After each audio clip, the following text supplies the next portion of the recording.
আসসালামু আলাইকুম, বাবলিস কুকবুকে সবাইকে স্বাগতম। আজকে আমি তৈরি করে দেখাবো চিকেন জালি কাবাব। চলুন দেখে নেওয়া যাক কীভাবে চিকেন জালি কাবাব তৈরি করতে হয়।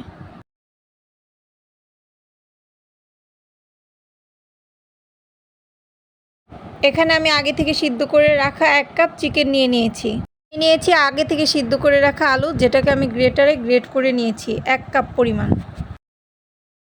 আলুটাকে চিকেনের মধ্যে দিয়ে দিব। নিয়েছি পেঁয়াজ বেরেস্তা, কাঁচামরিচ কুচি, ধনিয়া পাতা কুচি। এটাকে এখন আমি চিকেনের মধ্যে দিয়ে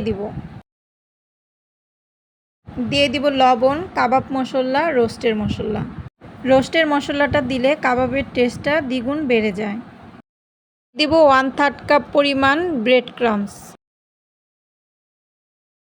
দিব হাফ টেবিল চামচ লেবুর রস, টমেটো সস দিয়ে দিব 1 টেবিল চামচ।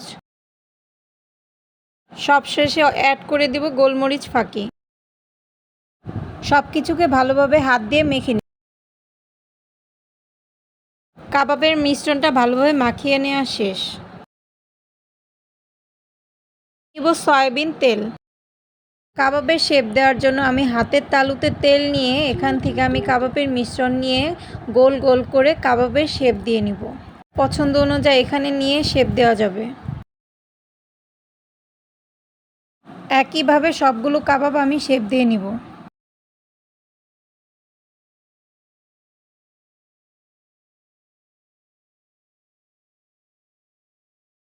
আমার সবগুলো কাবাব শেপ দেওয়া নেওয়া শেষ।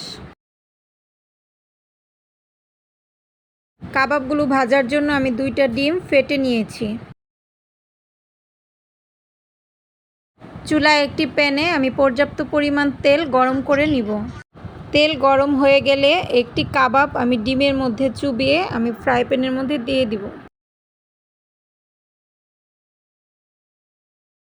একইভাবে সবগুলো কাবাব ডিমের মধ্যে চুবিয়ে তেলের মধ্যে দিয়ে দিব। কাবাবটাকে মিডিয়াম আঁচে ভাজতে হবে। এক পাশ ভাজা হয়ে গেলে আমি উল্টিয়ে আরেক পাশ ভাজবো। কাবাবটা গোল্ডেন ব্রাউন হওয়া পর্যন্ত ভালো করে ভেজে নিব। ভাজা হয়ে গেলে একটি প্লেটে আমি সবগুলো কাবাব তুলে নিব। তৈরি হয়ে গেল আমার মজাদার চিকেন জালি কাবাব। পোলাও বিরিয়ানির সাথে এই জালি কাবাবটা একবার হলেও বাসায় ট্রাই করে দেখবেন। দেখুন আমার কাবাবের ভিতরটা কতটা পারফেক্ট হয়েছে। আমার রেসিপিটি যদি ভালো লেগে থাকে অবশ্যই লাইক, কমেন্ট, শেয়ার করবেন।